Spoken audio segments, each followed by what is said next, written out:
We all know some things about Istanbul. Maybe it is because of the recent mayoral elections that we just faced, or maybe it is because it is our home, or maybe because the pace that the city is keeping its change is an extremely fun and interesting topic to learn about. Istanbul has changed to adapt, and even if you've lived here for around 10 years or so, you were able to see this change with your own eyes. This change has made Istanbul an influential city, whether it be historically, because Istanbul is the city where the eras have ended and started. Economically, because it is the economical center of the Turkish nation as we know it today. And politically, because it is one of the most important geopolitical centers in the region. If Istanbul has around 16 million people, and it is given opportunities that the villages couldn't have given, that is the exact reason why Istanbul has seen such an incredible growth in the recent 40 years or so. At the start of the 20th century, Istanbul didn't even have 1 million people living in it, but by the 1960s it had reached 2 million, and by the 1980s that number has grown up to 5 million. This exponential growth obviously gave us some governance issues, which were dealt with by creating more districts, by dividing the city into more districts than 15 that we already have. It was also at this time when we first saw the Anatolian side beginning to sprawl. For example, let's look at a picture from the 1980s of Istanbul, a satellite image, obviously. As you can see, you can barely see the city. But if we look at the 2020s, as Istanbul it is right now, we can see how the city has sprawled and grown. This expansion created numerous problems, such as traffic, and I'm sure we've all experienced traffic at some point because it is a ginormous problem for the city. A rising in the living expenses because we're spreading the resources which are already thin, and a housing problem because the demand for housing and the commercial estate is just going up as more people move into the city. In a city like Istanbul, everything is an asset except time. And where do we lose more time but than in traffic? According to TEDxEyüboğlu, an average Istanbul resident will be spending 3.5 years of their life just sitting in traffic, waiting to go from point A to point B, which is a big problem. So that's why we've tried to solve it in two main ways. One is working and one is not. Let's start with the one that isn't working, which is the expansion of roads and just car infrastructure in general. This doesn't work for the simple reason that it is like a fat man expanding his belt. Yes, after expanding his belt, he will get a sigh of relief, but how long will that take? He will get fat again, and the belt will get tighter and tighter as each day goes on. Because expanding a road only gives incentive for the drivers to come up and use the road more and more as time goes on. Now, what about what is working? Public transit. If done properly, public transit is a better alternative, and it is as nearly as fast, as comfortable as just driving to the destination that you're trying to go, while being cheaper than just driving a car. But sadly, in Istanbul, we're seeing that the public transit network isn't expanding in a pace that we would want it to see. Let's take the rail networks, for example. An efficient, reliable, and a mostly safe way of transit.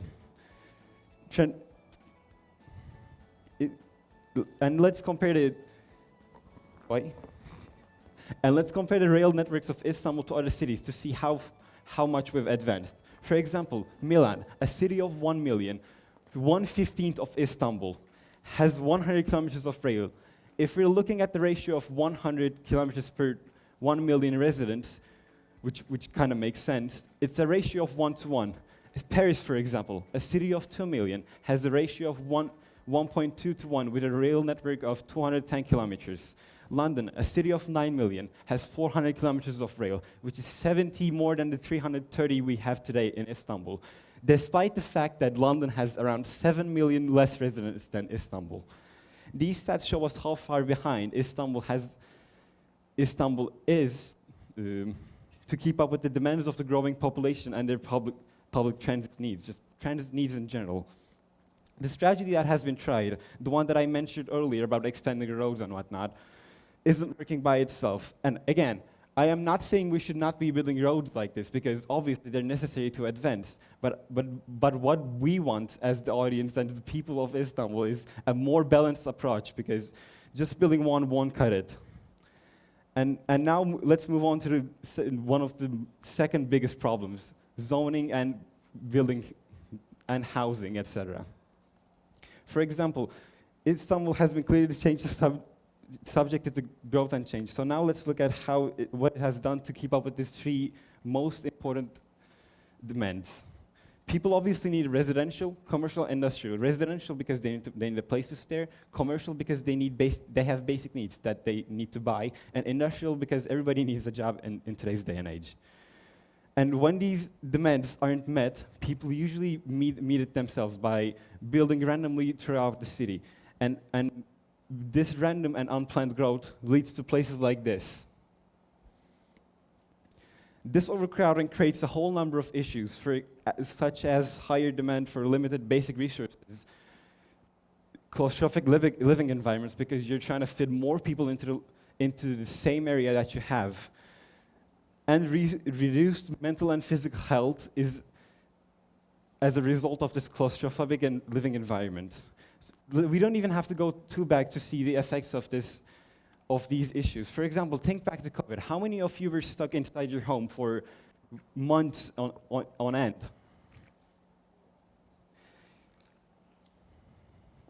This overcrowding doesn't only make it claustrophobic, but it also helps diseases spread faster, as people are always next to each other.